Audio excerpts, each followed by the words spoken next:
Hello everyone, myself Dr. Preeti, welcome to Revive Homeopathy. Hope you all are safe and fine. आज की video में हम Calcarea group की एक और इंटरेस्टिंग रेमेडी डिस्कस करेंगे, that is Calcarea sulph plus similar remedies के साथ इसका कंपैरिजन करेंगे. So let's start it.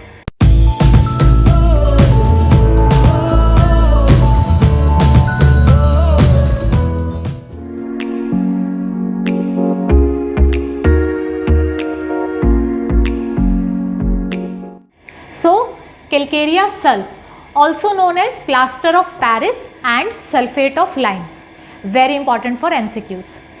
तो कैलकेरिया सल्फ के अंदर जो कैलकेरिया के बेसिक कैरेक्टरिस्टिक हैं वो सब तो प्रेजेंट होते ही हैं. फॉर एग्जांपल ये पेशेंट भी टिमिड होते हैं, एंशियस होते हैं, सेंसिटिव होते हैं, कोई भी हॉरर स्टोरीज़ या हॉरर मूवीज़ ये नहीं देख पाते हैं, इनसिक्योर होते हैं, इसीलिए they want support from family, fearful होते हैं. किस चीज़ का फियर होता है इनको? Fear of poverty, fear of misfortune. इन्हें हमेशा ऐसा लगता है कि इनके साथ कुछ बुरा ना हो जाए, इसीलिए ये हमेशा चाहते हैं कि इनका जो बैंक बैलेंस है वो बहुत अच्छा हो. और जब कभी इनका बैंक बैलेंस कम होता है वहीं कैलकेरिया को दिक्कत आनी शुरू होती है.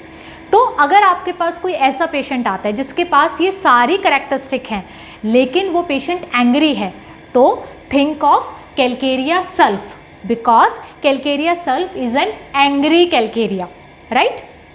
तो ये पेशेंट हॉट होते हैं, थर्स्टी होते हैं, इनकी मैक्सिमम कंप्लेंट राइट साइड पर आती है, राइट.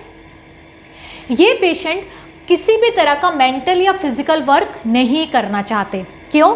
क्योंकि ये बहुत लेज़ी होते हैं. इवन ये वॉक करना भी पसंद नहीं करते. अगर इनको थोड़ी सी भी दूर जाना है तो ये प्रेफर कि पैदल क्यों जाएं, चलो स्कूटी पे चलते हैं.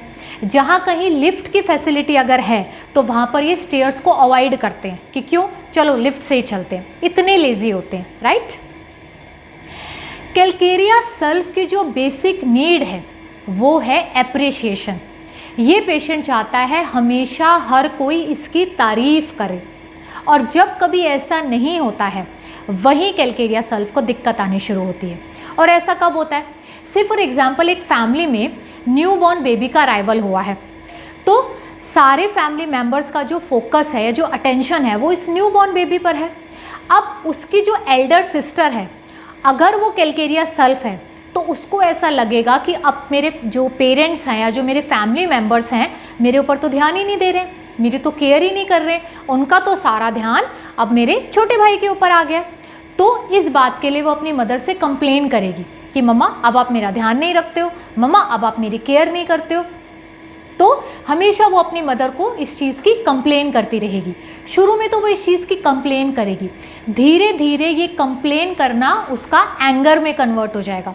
फिर वो अपनी मम्मी से गुस्सा करेगी, अपनी मम्मी से लड़ाई करेगी कि आप मेरी केयर नहीं करते हो, आप मेरे को ध्यान नहीं देते हो. और धीरे धीरे ये जो एंगर है ये हेट्रेडनेस में कन्वर्ट हो जाएगा. वो अपनी मदर से नफरत करने लगेगी कि आप मेरे ऊपर ध्यान नहीं दे रहे हो, आप सिर्फ छोटे भाई का ही ध्यान दे रहे हो, राइट. तो ये बेसिक नीड होती है कैलकेरिया सल्फ की, एप्रिसिएशन, डिज़ायर. अब ऐसे ही अगर कैलकेरिया सल्फ की जो गर्ल है, अगर उसको पार्टी में जाना है तो वो 10 दिन पहले से ही तैयारी करना शुरू कर देगी कि मैं पार्टी में जाऊं तो मैं अच्छी दिखूं, मैं सुंदर दिखूं, सब मेरी तारीफ़ करें. तो उसके लिए वो पहले से ही ड्रेसेस निकाल के सिलेक्ट करना शुरू कर देगी कि मैं कौन सी ड्रेस पहनूं, और पहन के अपनी मदर को दिखाएगी कि मदर आप देखो ये वाली ड्रेस मेरे ऊपर अच्छी लग रही है, मैं ये पहनूं या ये पहनूं. पहन के अपनी मदर को दिखाएगी और उससे पूछेगी. क्यों? खुद तो डिसीजन ले नहीं सकती है, इनसिक्योर है, वांट सपोर्ट फ्रॉम मदर, तो मदर से पूछेगी मम्मा कौन सी ड्रेस पहन के जाऊँ कि मैं अच्छी लगूँ. अब अगर पार्टी में वो जाती है और उसकी किसी ने तारीफ़ नहीं करी बल्कि उसकी कज़न की तारीफ़ करी और उसको उसके साथ कंपेयर करा कि देखो आपकी कज़न आपसे ज़्यादा अच्छी लग रही है, या उसकी ड्रेस अच्छी लग रही है, आपकी ड्रेस इतनी अच्छी नहीं लग रही, तो यही चीज़ कैलकेरिया सल्फ को पसंद नहीं है. ही और शी डजंट लाइक कंपैरिजन्स, और यहीं से उसको दिक्कत आनी शुरू हो जाती है, right. Next there is a rubric lamenting when not appreciated, right. इन पेशेंट्स की मदर आकर आपको बताएगी लेमेंटिंग क्या होता है. लेमेंटिंग मीन्स विलाप करना. विलाप करना मतलब सारे दिन एक ही चीज़ का गाना गाते रहना है, सारे दिन एक ही चीज़ का रोना रोते रहना. तो ऐसे पेशेंट्स की मदर आकर आपको बताएगी कि जो ये लड़की है ये हमेशा पूरे दिन एक ही चीज़ का रोना लगाए रखती है कि आप मेरे को ध्यान नहीं देते, आप मेरे पे केयर नहीं करते, आप सिर्फ छोटे भाई की केयर करते हो, जबकि ऐसा नहीं है, मैं इस पर भी पूरा ध्यान देती हूँ, मैं इसकी भी पूरी केयर करती हूँ, लेकिन पता नहीं इसको ऐसा क्यों लगता है, राइट। देन इसके बाद अब जैसे कि हमने देखा कि ये पेशेंट एंग्री होते हैं, गुस्सा करते हैं, तो शुरू में ये गुस्सा करते हैं, उसके बाद फिर ये जो है अपनी मदर के द्वारा इनको नफ़रत पैदा हो जाती है और साथ साथ इनके अंदर सिबलिंग जेलसी बहुत होती है। क्यों? ये अपने छोटे भाई या बहन से जेलसी करने लग जाते हैं कि इनकी वजह से, जब से ये आए हैं तब से मेरे पेरेंट्स ने मेरे ऊपर ध्यान देना कम कर दिया है, तो ये सब इन्हीं की वजह से हो रहा है। तो Calcarea sulph is also a very good remedy for sibling jealousy. बहुत ये अपने भाई बहनों से जो है गुस्सा करते हैं या बहुत उनसे जो है जेलसी करते हैं, राइट। अब जैसे कि हमने देखा कि जो कैलकेरिया सल्फ है बहुत गुस्से वाली रेमेडी है, तो यहाँ पर हम इसको स्टैफ के साथ इसका डिफरेंशिएशन करेंगे। तो स्टैफ को भी बहुत गुस्सा आता है, लेकिन स्टैफ कभी भी लड़ाई नहीं करता, झगड़ा नहीं करता। क्यों? क्योंकि स्टैफ को लगता है कि लोग उसके बारे में क्या कहेंगे, लोग उसके बिहेवियर के बारे में क्या कहेंगे अगर वो इस तरीके से लड़ाई करेगा, इस तरह से झगड़ा करेगा। इस पॉइंट के लिए स्टेफिसेगेरिया सबसे ज़्यादा सेंसिटिव होता है कि लोग मेरे बारे में क्या कहेंगे, इसलिए वो लड़ाई नहीं करता, क्योंकि उसकी डिग्निटी बीच में आ जाती है, उसकी मर्यादा बीच में आ जाती है कि लोग क्या कहेंगे, राइट। वहीं जो कैलकेरिया सल्फ है ये भी बहुत गुस्से वाली रेमेडी होती है, लेकिन ये भी बाहर किसी से झगड़ा नहीं करती है। क्यों?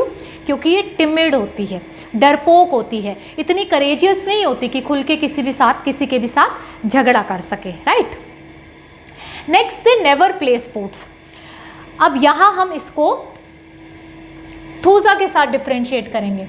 जैसे कि आप सब जानते हैं कि थूजा भी कभी भी किसी भी एक्टिव स्पोर्ट में पार्टिसिपेट नहीं करता है। क्यों?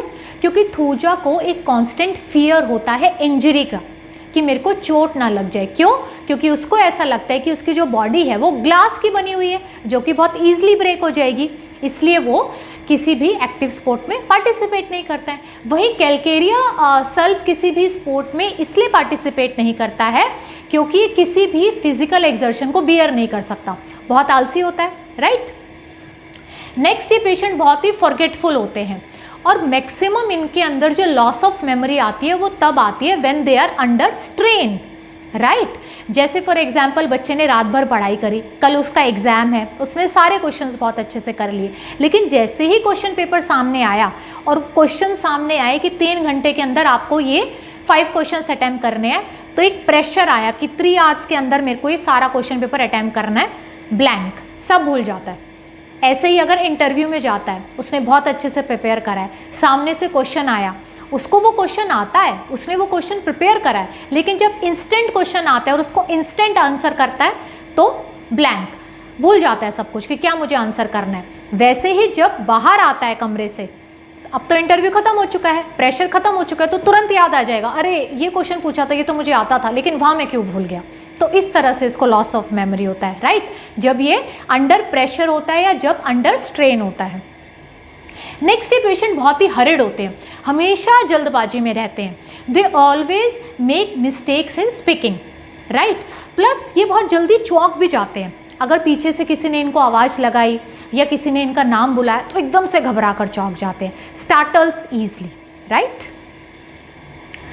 नेक्स्ट, इसके डिस्चार्जेस बहुत इंपॉर्टेंट है। कैसे होते हैं इसके discharges? Yellow, thick and lumpy discharges. यहाँ आपको एक बात याद रखनी है कि कैलकेरिया सल्फ कब इंडिकेट होती है?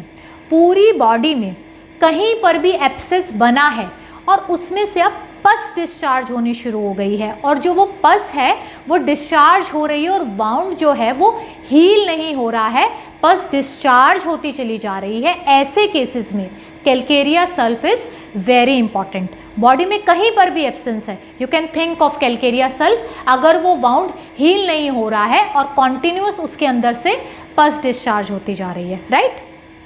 तो टॉन्सिलाइटिस में भी जब सुपुरेटिंग स्टेज आती है तब कैलकेरिया सल्फ इंडिकेट होगी, राइट। अब यहाँ पर हम इसको हिपार सल्फ के साथ डिफरेंशिएट करेंगे,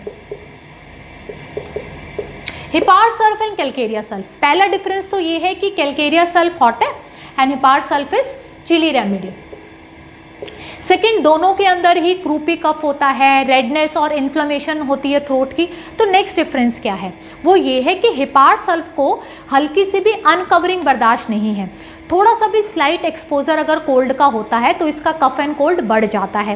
प्लस हेपार सल्फ टच से बहुत सेंसिटिव होता है, he can't beer touch, right. वहीं कैलकेरिया सल्फ क्योंकि हॉट है तो ये सारे कवरिंग्स अपने उतारता रहता है, और जैसे ही ये अनकवर करता है अपने आप को, ही वांट्स ओपन एयर, तो जैसे ही ओपन एयर मिलेगी ही ब्रीथ ईजिली, और उसका जो क्रूपी कफ है he feels better in that. Okay,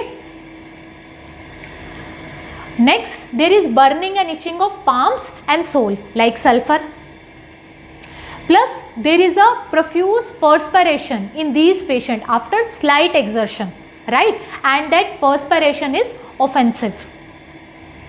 इसके बाद फीवर में कब इंडिकेटेड होगी कैलकेरिया सल्फ, जब कहीं बॉडी में कोई एब्सेस बन गया है और उसमें पस बनने के बाद बॉडी में फीवर आ रहा है और पेशेंट को बर्निंग हो रही है पाम्स एंड सोल्स में, राइट, उसका पर्सपिरेशन ऑफेंसिव है, प्लस इसके साथ मोस्ट इंपॉर्टेंट पॉइंट जो चिल है, that chill begins in the feet. तो अगर ऐसी आपको इंडिकेशन मिल रही है फीवर में, then you can think of calcarea sulph, right. Then इसके बाद एक और इम्पॉर्टेंट पॉइंट है कि जो एंग्री होता है, ये गुस्सा करता है कैलकेरिया सल्फ, इसकी मदर आकर आपको बताएगी कि जब भी ये मेरे से गुस्सा करती है, मेरे से लड़ाई करती है, झगड़ा करती है, तो उसके बाद मैं देखती हूँ कि ये बहुत वीक हो जाती है और लेट जाती है। So there is weakness and tiredness after anger, this is characteristic of calcarea sulph. Next, इन पेशेंट को खाना खाने के बाद इसकी मैक्सिमम कंप्लेंट्स बढ़ जाती हैं। Say for example headache eating after, there is a loss of memory after eating, even flushes of heat after eating, okay. And इन पेशेंट्स को वार्म रूम में एग्रावेशन होती है, they always want open air like pulsatilla, okay. Lastly, doctor Kent ने calcarea sulph के regarding एक बहुत ही इंपॉर्टेंट पॉइंट बोला है, that is it is very useful in broken down constitutions from drunkenness, okay. So I hope आपको Calcarea sulph की ये ड्रग पिक्चर बहुत अच्छे से समझ में आ गई है। इसके रिगार्डिंग कोई भी क्वेरी है तो आप मेरे को कमेंट सेक्शन में कमेंट कर सकते हैं। Till then have a good day, thank you.